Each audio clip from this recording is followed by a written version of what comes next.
അയ്യോ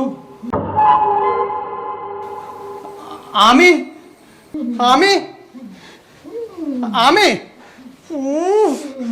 എടി ആമി എന്താ നമ്മളിനി എന്ത് ചെയ്യും ജോ?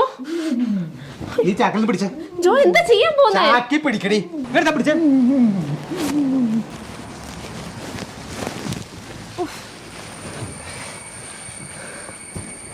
ജോ എന്താ ചെയ്യാൻ പോന്നേ?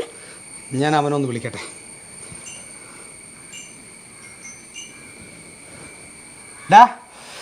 നീ എവിടെയാ? താനാരാ അതൊക്കെ ചോദിക്കാൻ?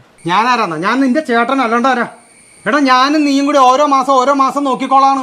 അങ്ങനെയല്ല നമ്മൾ എഗ്രിമെന്റ് ചെയ്തേക്കണത്. എന്നിട്ട് നീ എന്ത് പണിയാടാ കാണിച്ചത്? അച്ഛനെ ചാക്കി പോന്ന് ഇവിടെ വീട്ടുമുറ്റത്ത് കൊണ്ടു വെച്ചിട്ട് പോയേക്കണ. എടോ താനല്ലോടോ അച്ഛനെ ആദ്യം ഇവിടെ ചാക്കിൽ കെട്ടിപ്പോയി എൻ്റെ വീട്ടിൽ കൊണ്ടുവച്ചത്. ഞാൻ ചാക്കി പോഞ്ഞ് കൊണ്ടുവന്നിട്ടുണ്ട്, ശരിയാണ്. അതെന്തുകൊണ്ടാ? അച്ഛൻ ഇവിടെ ഒരു മാസം നിൽക്കാൻ വന്നിട്ട് നിന്റെ വീട്ടിലേക്ക് ഞാൻ കൊണ്ടുവരാൻ വേണ്ടി പിന്നെ നോക്കിയപ്പോഴത്തേക്ക് അച്ഛൻ വരുന്നില്ല. അതുകൊണ്ടാണ് ഞാൻ അച്ഛനെ ചാക്കി പോഞ്ഞ് വണ്ടി കയറ്റിയത്, നാട്ടുകാർ കാണാതിരിക്കാൻ വേണ്ടി എന്ന് പറഞ്ഞ്. നീ ഇത് സ്ഥിരം പരിപാടിയൊക്കെയാണോ? ഇതേ ഒരു കാര്യം ഞാൻ പറഞ്ഞേക്കാം, നീ 27 ദിവസവും നോക്കിയിട്ടുള്ളൂ, ഇനി 3 ദിവസവും കൂടി നീ നോക്കണം. എനിക്ക് ജോലി സംബന്ധമായ കുറച്ച് തിരക്കുകളുണ്ട്, അതുകൊണ്ട് ഇനി 3 ദിവസമൊക്കെ എനിക്ക് നോക്കാൻ പറ്റില്ല. എടോ മര്യാദയ്ക്ക് നിങ്ങളായിട്ട് തന്നെ ഇതിനെ ഇവിടുന്ന് എടുത്തോണ്ട് പോക്കോ, അല്ല ഞങ്ങളവിടെ കൊണ്ടു വെച്ചത്. ആ നിങ്ങളും കൊണ്ടോ, ഞാനിവിടെ പട്ടീനെ അയച്ചു വിടും. ഇവിടെ നിനക്ക് നാണോ മാനോ ഉണ്ടോ? 3 ദിവസവും കൂടി നോക്കിയാൽ പോരാടാ. 3 ദിവസവും കൂടി ഒരു അച്ഛനാണോടാ ഇങ്ങനെ ചാക്കിൽ പൊതിഞ്ഞ് കൊണ്ടു നടക്കണത്?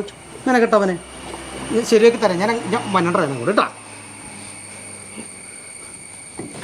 ജോ ഇവിടെയല്ല, വണ്ടിയുടെ സ്റ്റിയറിംഗ് അവിടെയാ. അവിടെ കൊണ്ട് വെക്കണ ആവശ്യം എടി പെണ്ണെ ഒന്ന് വേഗം വന്നേ ഇങ്ങട്. വാവച്ചി എന്താ നിന്റെ പ്രശ്നം? എന്താടി?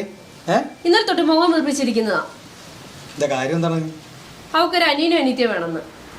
അനിയനെ ഇപ്പൊ നിനക്ക് എന്നാത്തിനത്? ഞാൻ വലുതാവുമ്പോ അച്ഛനെ അമ്മേനെ ചാക്കി പൊതിഞ്ഞോണ്ട് എനിക്ക് ആരെങ്കിലും വേണ്ടേ?